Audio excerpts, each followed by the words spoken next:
Oi, pessoal. Bem, hoje aqui na Fininger a gente tem uma palestra ultra importante para a gente pensar o nosso negócio. A gente tende, às vezes, a gente mesmo engessar os nossos processos, né? A gente mesmo ficar acomodado na maneira como a gente sempre fez as coisas. E acho que esse momento que está todo mundo passando pela Covid, a gente deu né? A Covid deu um chacoalhão, a pandemia deu um chacoalhão em todo mundo. E aí a gente teve que se virar para justamente não morrer literalmente, né, nesse momento. Então a gente, né, os nossos negócios. Então o que a gente vai oferecer nessa palestra para vocês? O Daniel de Miranda, que foi durante muitos anos consultor do Sebrae, hoje é consultor da FIENG, consultor independente. Ele tem mestrado, né, está finalizando o mestrado dele em economia criativa. E ele vai trazer para vocês justamente a questão de métodos ágeis para a gestão de negócios. É uma forma de olhar o seu negócio mais rápida e mais condizente com o mundo que a gente vive hoje também, né? Mais contemporânea. Então, ele vai ajudar vocês a pensar de uma maneira mais ágil o seu próprio negócio, não importa o tamanho do seu negócio, inclusive, tá, pessoal? Então, com vocês agora, o Daniel de Miranda. Pode ir, Dani. Olá, tudo bem? Um prazer estar aqui participando deste evento e vou contribuir vou contribuir com vocês com algum conhecimento que a gente tem aí na área de métodos ágeis, que está sendo muito falado.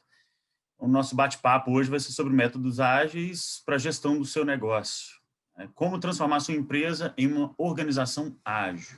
Então, vamos começar pelo começo, né? Opa, apertei aqui, voltei, vamos para frente. O primeiro passo, nesse caso, seria entender os métodos ágeis e o seu contexto. Em que contexto que a gente está. Então, vamos para o ponto de partida, que é o que são esses tais métodos ágeis?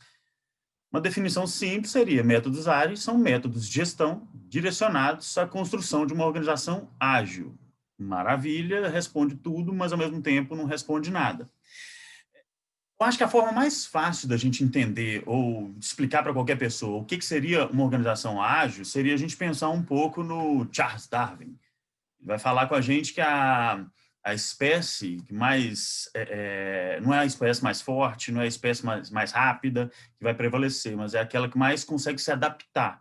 Então, eu posso dizer que uma organização ágil seria uma organização que, de fato, se adapta e se adapta rapidamente às oportunidades e à realidade que o próprio mercado traz para a gente, né? Então, a gente pode confirmar, então, que métodos ágeis, nesse caso, são métodos de gestão capazes de proporcionar uma adaptação rápida e constante para as organizações. Nesse ponto, é importante a gente começar pensando como foi o surgimento desses métodos ágeis, né? É engraçado que a gente fala de métodos ágeis, metodologia ágil, né? Agile, né? Que é em inglês e o pessoal gosta muito de falar, mas é importante a gente saber de fato e entender para além dessa buzzword, né? Que a gente fala, que é nesse modismo. Por que de fato métodos ágeis ganhou toda essa relevância e por que isso acaba sendo tão importante para o negócio da gente? Vamos imaginar o seguinte: nos anos 90, e ele começa a partir disso, a gente tinha as empresas de software. Essas empresas de construção de software geralmente gastavam muito para poder realizar ou construir um software. O cliente geralmente ficava insatisfeito. Se a gente for pensar nos anos 90, como é que era comprar um software para a sua empresa? Geralmente a gente comprava um software que era pré-pronto. Se a empresa fosse de maior porte, ela mandava alguém elaborar esse software para ela, gastava um tempo muito grande, o software sempre tinha defeito, estava todo mundo sempre muito insatisfeito e, no fim das contas, usando planilha e não usando o software direito. Ou dando problema o tempo todo, ou no caso do Brasil isso é muito comum, né? Contrato uma empresa, contrato o treinamento do software, minha equipe está treinada, de repente uma pessoa pede demissão, e aí eu tenho que gastar mais tempo e dinheiro para contratar uma outra pessoa para trabalhar com outro software. Então, nos anos 90, no final dos anos 90, quem trabalhava nessa área começou a perceber que a gente tinha um problema muito grande de gastos muito grande, enfim, muito gasto, muita insatisfação do cliente, muita insatisfação de quem estava trabalhando, porque eu começo a criar todo um projeto e, no fim das contas, às vezes eu não tenho tanto resultado. Foi então que, em 2001,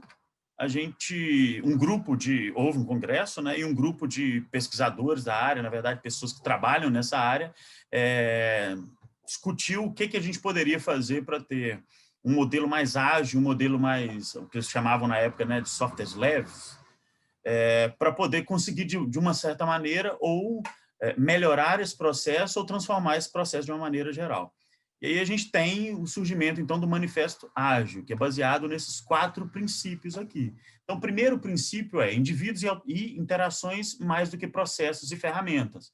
Então, antes, eu estou criando um software, alguém virava para mim e falava assim, não, peraí, mas eu não quero isso daqui, não. E aí, como eu gastei muito tempo e é uma complexidade danada, eu falava assim, não, mas peraí, agora já não dá para mudar, isso estava no nosso contrato, no nosso documento, há muito tempo atrás. Então, eles entenderam que, olha, não dá para funcionar dessa maneira. Outro ponto seria um software em funcionamento mais do que a documentação abrangente. Então, peraí, vamos conversar menos, quer dizer, vamos conversar mais, vamos trabalhar de uma forma mais tácita e vamos trabalhar menos com uma regrinha, com contratos, vamos tentar interagir um pouco mais para gerar satisfação dos dois lados e ter menos retrabalho nesse caso.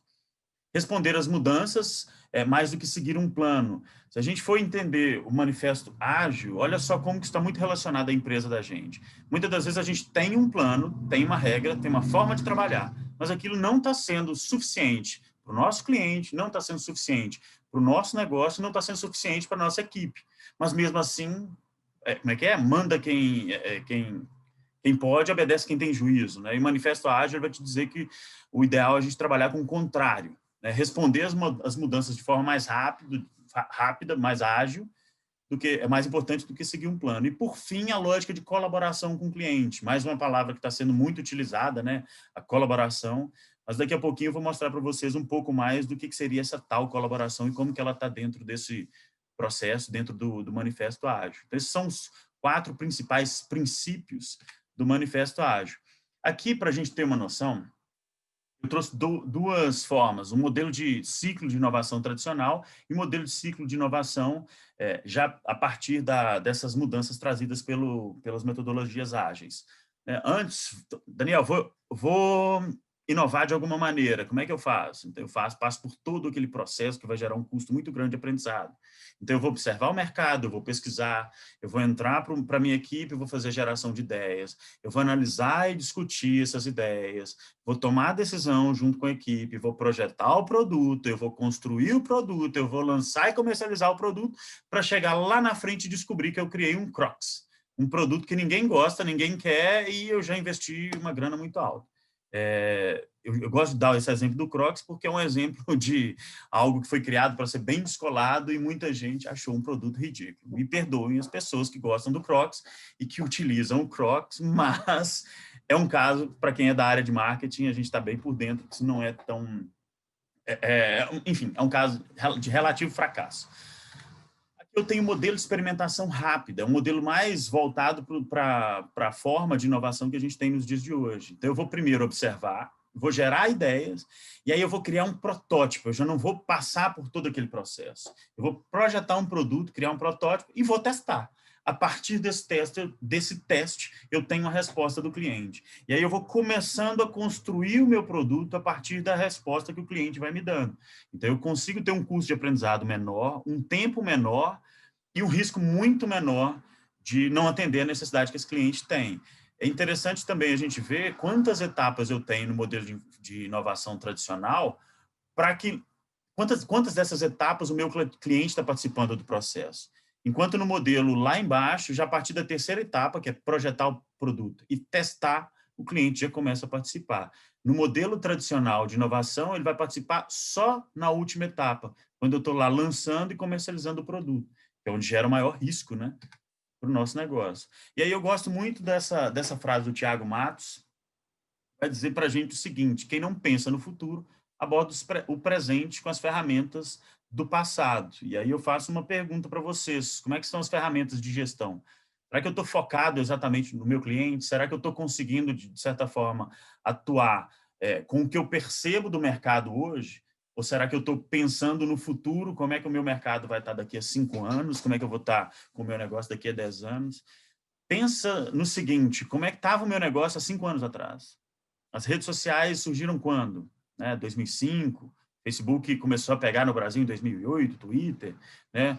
O iPhone foi criado quando, né? Em 2008, o smartphone foi criado a partir de então. Enfim, eu acho que é bem importante a gente começar a entender isso. E está completamente conectado com o que a gente chama de mundo VUCA. Eu não vou explicar tanto desse mundo VUCA nesse momento, mas acho que é legal vocês pesquisarem também. Anotem aí para pesquisar depois. Mas o mundo VUCA é basicamente o mundo que a gente está vivendo, a partir da pós-modernidade, lançada pelo Bauman. Eu tenho um mundo que hoje em dia é completamente volátil, eu tenho um mundo que é completamente incerto, que eu tenho uma complexidade muito grande e muitas das vezes uma ambiguidade muito grande. Cada vez mais o cliente se torna o centro do meu negócio, cada vez mais tudo que eu faço é com foco no cliente, mas uma ambiguidade que eu tenho é porque eu começo agora a trabalhar com a parte de dados, que olha o cliente de uma maneira até um pouco menos, como é que eu vou dizer, menos... me ajuda, Paty, por favor. Menos humanizada? Menos humanizada, perfeitamente. Eu tenho uma ambiguidade acontecendo ali naquele mesmo tempo, uma das metodologias ágeis que trabalha exatamente com o cliente no centro, e aí a gente vai ter essas possibilidades aí. Então, a volatilidade, eu tenho um mercado que hoje é de um jeito, depois de 3 anos ele é diferente, depois de 4 anos ele é de outra maneira. Eu tenho uma incerteza muito grande de como que vai ser o meu negócio no próximo mês, no próximo ano, e eu tenho uma complexidade muito grande. Eu estou trabalhando, então, agora com marketing digital, legal. De repente, eu começo a concorrer com uma empresa que não tem nada a ver com o meu tipo de negócio, por exemplo, o Mercado Livre, né? E por aí vai. Então, é importante a gente estar bem atento a isso e conhecer os métodos ágeis, né? E avaliar esses métodos, entre esses métodos ágeis, quais se adaptam ao negócio de vocês. Né? Não adianta eu fazer, por exemplo, Scrum simplesmente porque está na moda, ou porque, nossa, agora a minha empresa é uma empresa moderna, porque a gente trabalha com tudo de forma ágil. Não. O que eu mais gosto desses métodos ágeis é o Effectuation, é um dos que eu acho que são um dos métodos mais, e aí eu vou falar por mim mesmo, né? Na verdade, eu acho que o Effectuation é um método que quebra muito paradigma, e ele foi feito por uma mulher chamada Sara Sarasvati. O nome dele não ajuda muito, né? Ele parece o seu Creyson daquele programa da Globo de comédia, né? Que eu esqueci o nome agora, mas parece Effectuation, né? Mas na verdade Cacete Planeta. do Cacete Planeta, exatamente. Aí, ó, tem tanto tempo que a gente nem nem lembra exatamente quem que é nem lembra exatamente o nome do Cacete Planeta. Mas o Effectuation ele foi criado por uma pesquisadora, que é a Sara Sarasvati, uma doutora na área de gestão, e ela traz para mim uma das questões que são uma das mais inovadoras dos últimos tempos, que é, ela foi avaliar, de fato, tudo que a gente pesquisa na área de gestão, se os empresários, de fato, colocam aquilo em prática, se eles usam aquilo mesmo. Então, espera aí, análise SWOT, estratégia de planejamento, tá, a gente usa isso mesmo? Então, ela avaliou os principais gestores das principais empresas do mundo, e a partir dessa pesquisa, ela pôde perceber que a maior parte deles trabalha de uma maneira diferente da maneira que a gente vinha entendendo. E aí ela criou esse método, na verdade, ela descreveu o método, ela entendeu a forma como esses empresários trabalham e transformou essa fórmula num método chamado Effectuation. Então, ela não criou o método Effectuation, ela entendeu, ela organizou um pouco desse processo, e por isso que eu acho que ele acaba sendo tão poderoso. Ele é utilizado para toda e qualquer situação? Não necessariamente, mas ele é um método ágil que pode ajudar muito o seu negócio. Enquanto, por um lado, ela traz a lógica de 2 formas de pensar, né? Uma forma delas é o modo casual, ela traz também para a gente o que a gente chama de modelo efeitual. Né? O modelo causal, né? Desculpa, não é casual. Causal, eu vou pensar na causa. Né? Então, é o jeito de pensar do gestor. Eu vou pensar o seguinte, olha, eu tenho um problema. Qual a causa desse problema? Como que eu vou solucionar esse problema? Então, é como a gente está vendo essa bolinha e um X. Eu tenho uma única resposta para esse único problema. No modelo efeitual, ele é um pouco diferente. É o jeito de pensar do empreendedor. É um jeito de pensar até muito, muito brasileiro. Né? Por exemplo, olha, eu estou aqui e eu tenho que chegar ali. Tá, mas não dá para chegar ali. E agora? Agora você se vira. E como que eu vou me virar nesse processo? Né? E aí é interessante a gente não pensar que o modelo causal é um modelo de planejamento e o modelo efetual é um modelo de, meu Deus, vamos lá, a gente dá um jeito. Né? Então, eu vou no processo de deixar a vida me levar. Na verdade, não é por aí. Eu tenho uma lógica de planejamento envolvida.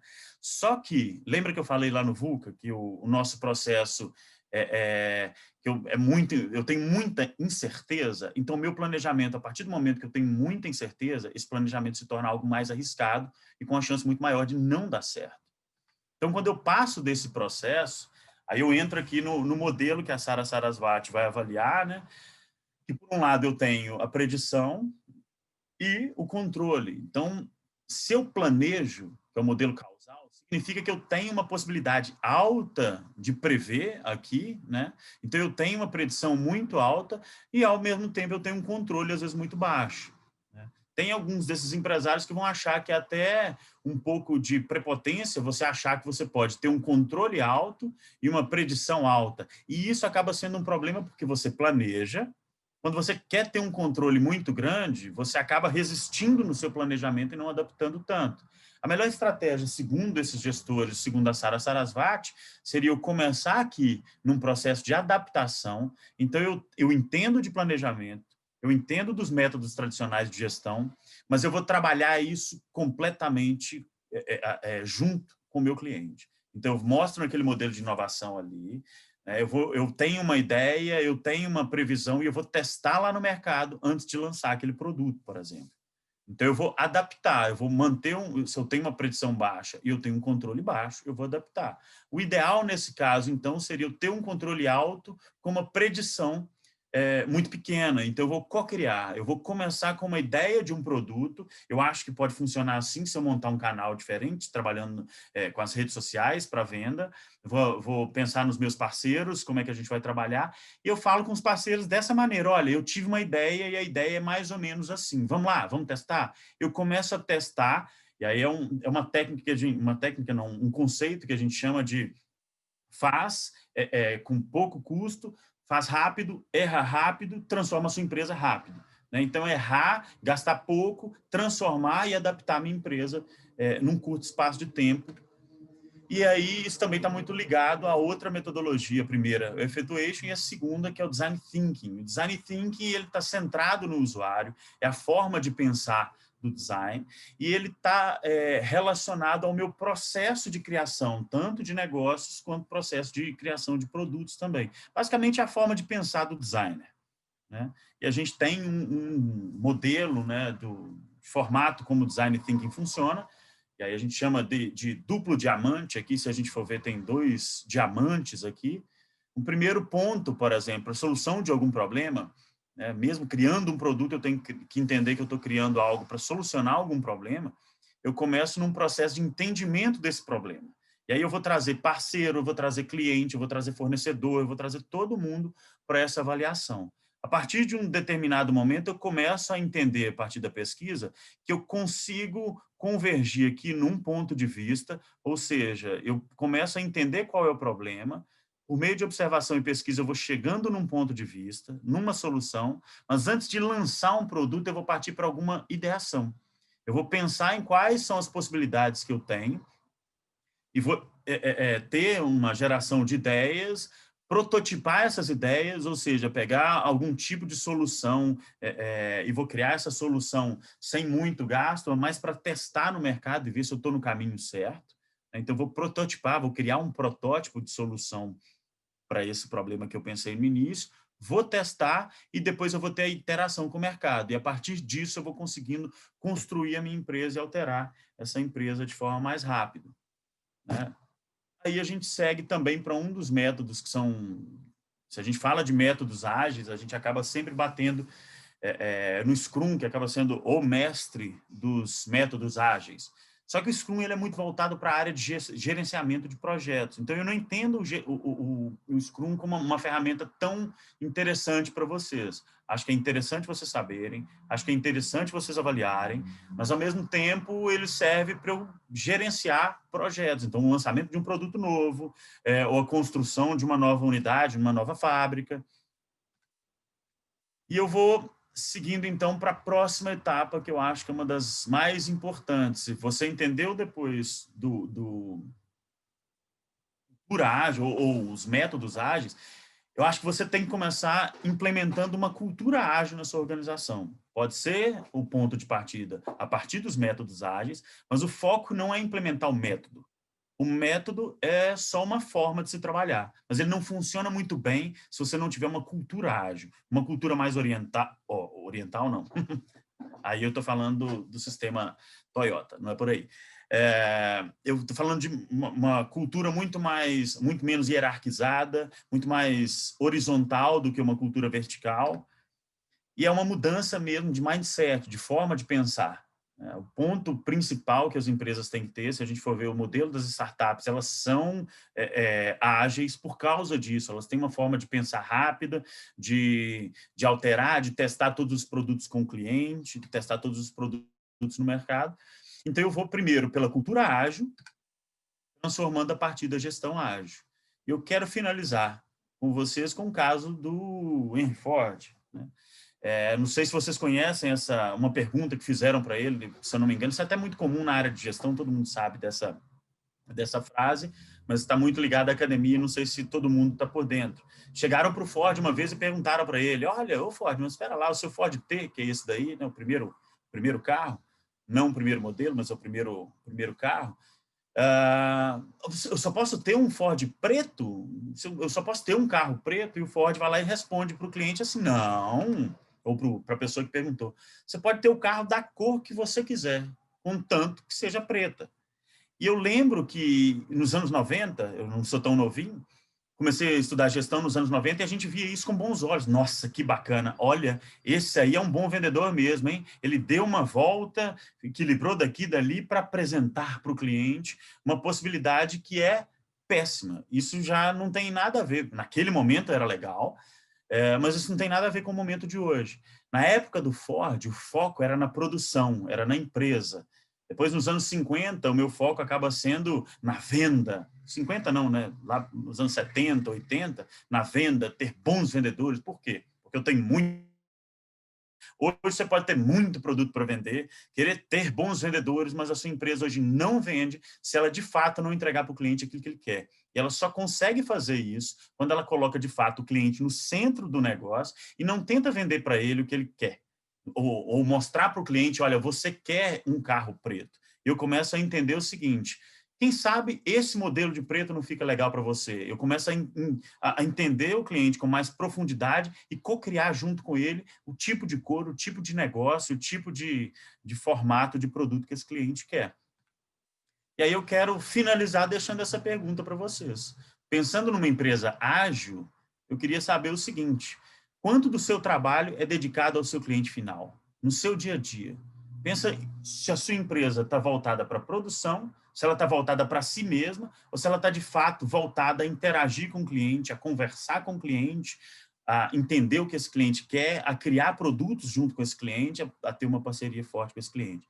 Isso, de fato, é uma cultura ágil. Muito obrigado.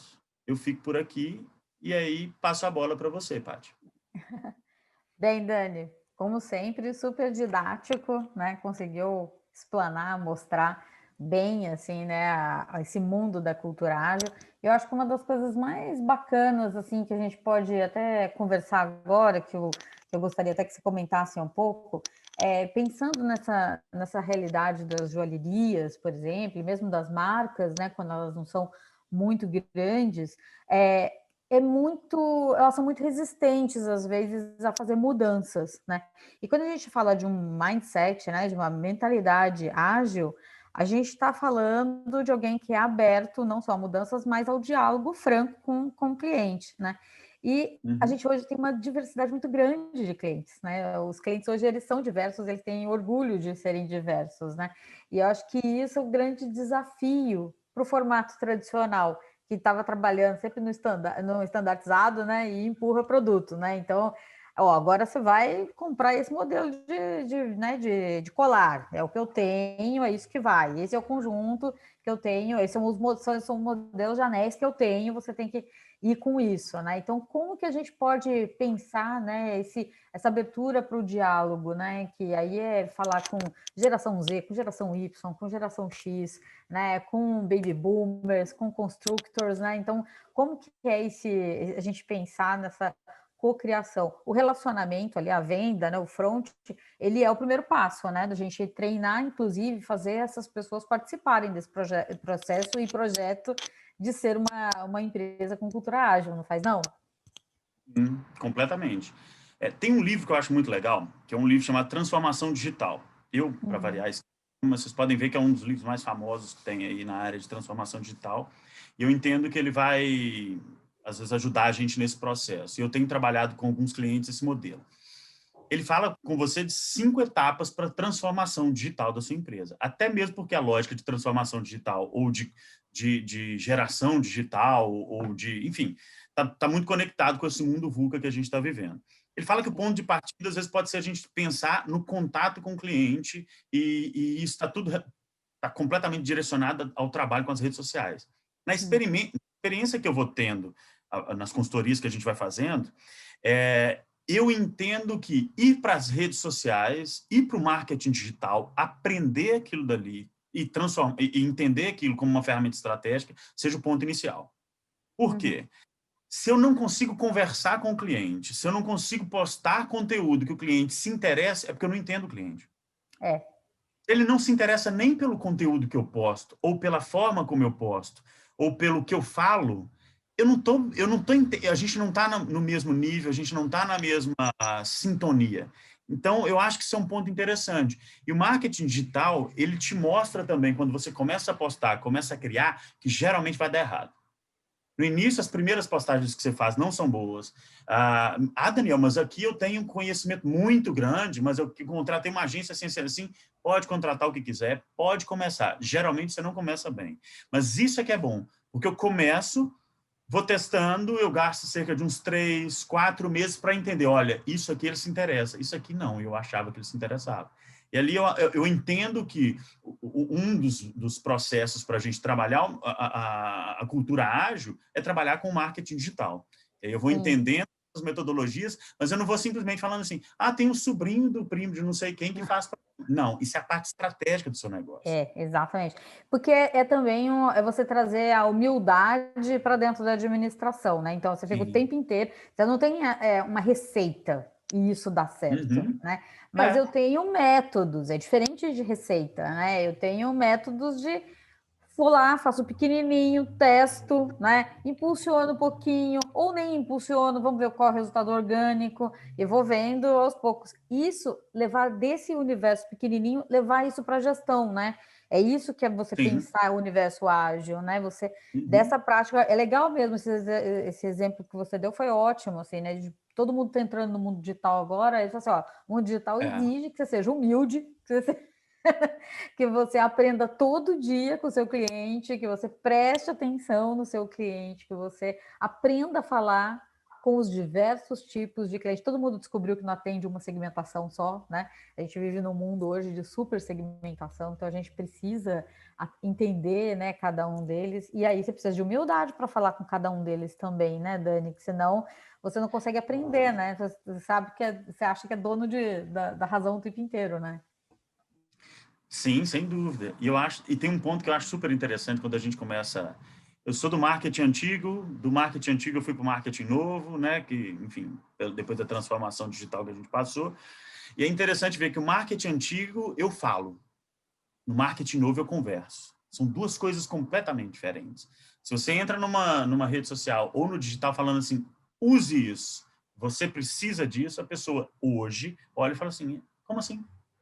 E quem precisa disso? Por quê? Então eu tenho que falar o seguinte, será que isso aqui não é legal para você? Olha que bacana o que nós descobrimos. Olha aí, e ali eu vou gerando uma conversa. Conta para mim, o que você acha? E essa interação acaba sendo importante. Isso realmente relacionamento, né? Você realmente... relacionamento de verdade. E relacionamento é conversa que tem os dois lados ativos, né? Não é um lado só ativo, né? Eu acho que quando a gente pensa no marketing tradicional, né?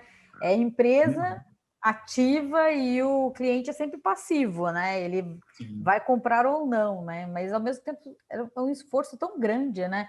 Você gastava tanto dinheiro assim, né, para fazer uma publicidade na televisão, né? Eu lembro de um especialista que eu vi, agora me fugiu o nome dele, mas que ele falou assim: é dar um tiro no meio da multidão, né, para ver quem que eu pego, né?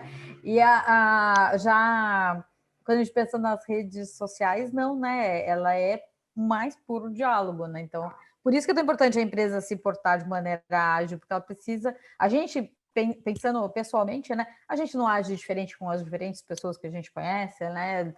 De acordo com a situação, com o contexto que a gente está. As empresas têm que começar a se portar desse jeito, então, quando a gente fala de pensamento ágil, é isso? Sim, e eu entendo também que é o seguinte, é mais, num primeiro momento, é uma mudança de paradigma muito forte. E é muito mais complicado. Nossa, é muito mais difícil, eu não estou entendendo esse negócio, não é por aí. Como assim? Eu tenho um controle, eu vou abrir mão disso. E aí a gente começa, quando você começa a fazer, começa a entender, começa a mergulhar nessa área, você começa a entender que além de ser um pouco mais fácil, não é tão fácil culturalmente, mas é Uhum. então, 1000 vezes mais fácil, porque tira dessas costas o peso de criar um produto que o cliente vai comprar, e se ele não comprar, e se ele não quiser. Quando eu começo a criar junto com o cliente, é mais fácil. Eu passo ele um pouco desse peso, dessa responsabilidade, ou, na verdade, a gente para de carregar esse peso, essa responsabilidade, e acaba construindo juntos. Talvez tenha uma dificuldade de entender o que é se construir juntos, né? A cocriação é uma É. coisa muito... Deus, como é que é isso?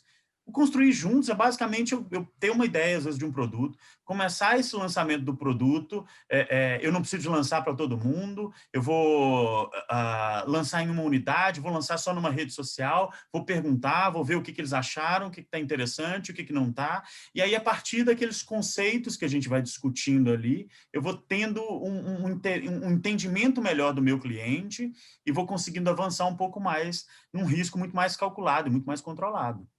Sim, sim. A ideia é justamente da gente testar pequeno, né? A ideia de MVP, né? Você testa pequeno, Isso. né? Para quem não sabe, minimal value product, né? O produto de menor valor, é um produto bem pequenininho, com pouquíssimo investimento, mas que toda a sua ideia já está ali. Então você está vendo se aquilo ali funciona realmente ou não. Acho que uma coisa legal também que você colocou, né? Lá no início, a ideia de início, né? Desse processo, ser um início de observação, né?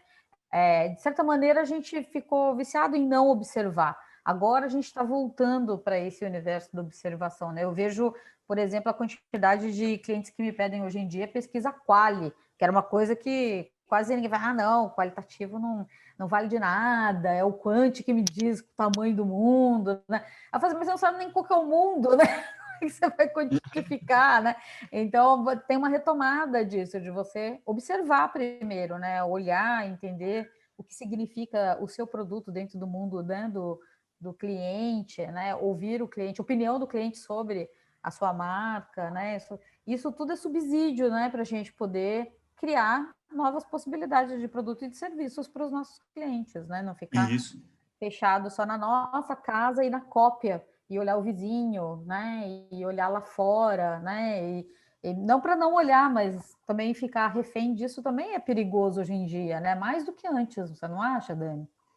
Acho demais, acho demais. E uma coisa que eu percebo também mostrando até naquele modelo de inovação que eu passei, eu entendo que eu fui lá, pesquisei o mercado e agora eu falo assim, já entendi. Agora eu sei o que ele quer. Aí monto todo o processo, lanço o produto lá na ponta com a propaganda.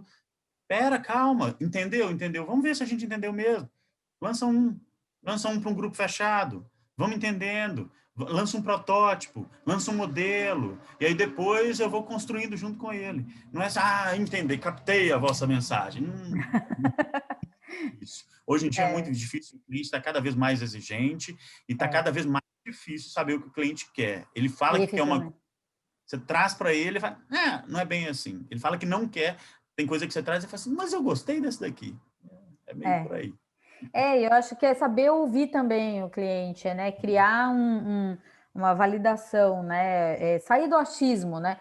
tem procedimentos para a gente saber ouvir clientes também, né? A gente saber captar informação, né? Eu acho que isso também é importante, né? A gente está instrumentalizando e isso não é receita, né? É método, é instrumento, é ferramenta, e essas coisas a gente vai adequando dentro da agilidade de cada empresa, né? Dentro daquilo que cada empresa consegue, para dar o melhor resultado, né? E isso independe do tamanho, né, Dani? Se é uma loja só, se você tem uma cadeia de lojas, o front é importante para você Sim. colher informação, mas você vai fazendo isso com todos esses clientes, com todos esses colaboradores que estão ali, né? Eles podem te ajudar. Uhum.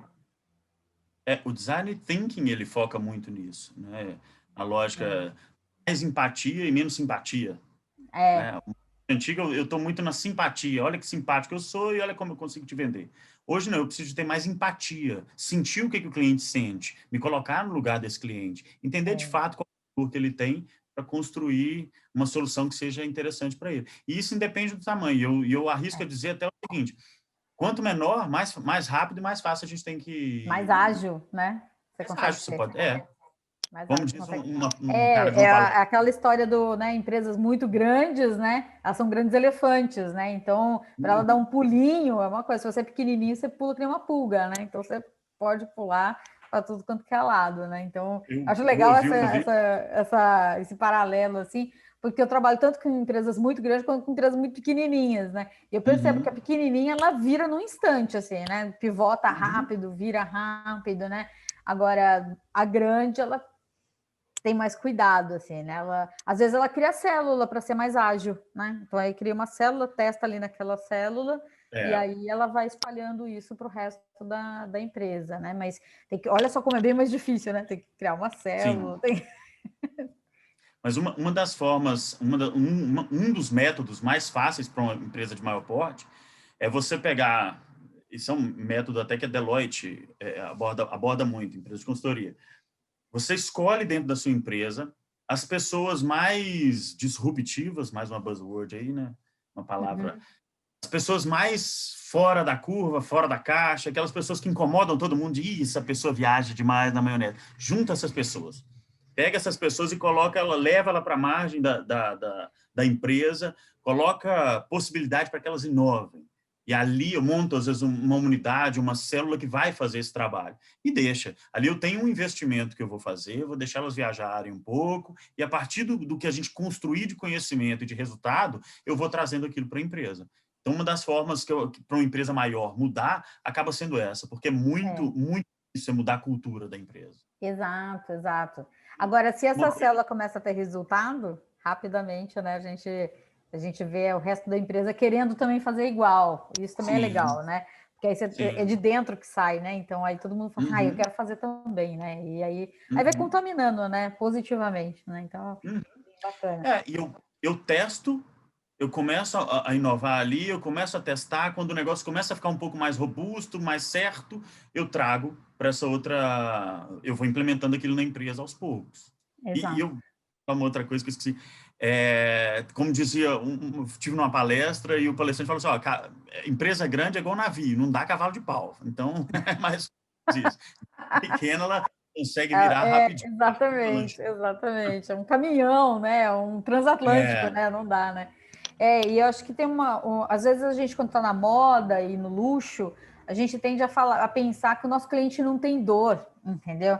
Mas nosso cliente não tem dor, nosso cliente tem dinheiro, nosso cliente é classe A, e tem, né? Todo cliente tem dor, né? Então eu acho que a gente se abrir para a dor do cliente, né? Eu lembro da gente sempre bater nessa, ainda mais agora, nesse momento pandêmico, né? Todo mundo está com dor, né? Todo mundo está com coisas, né, à flor da pele, né? É o momento, inclusive, de explorar isso, né? Conhecer quais são os lugares, os pontos de contato onde você pode ser transformar, né? Construir uma conexão positiva com o seu cliente nesse momento, né? Ele tem dores também, né? Não é porque ele compra joias que ele não tem dor, né?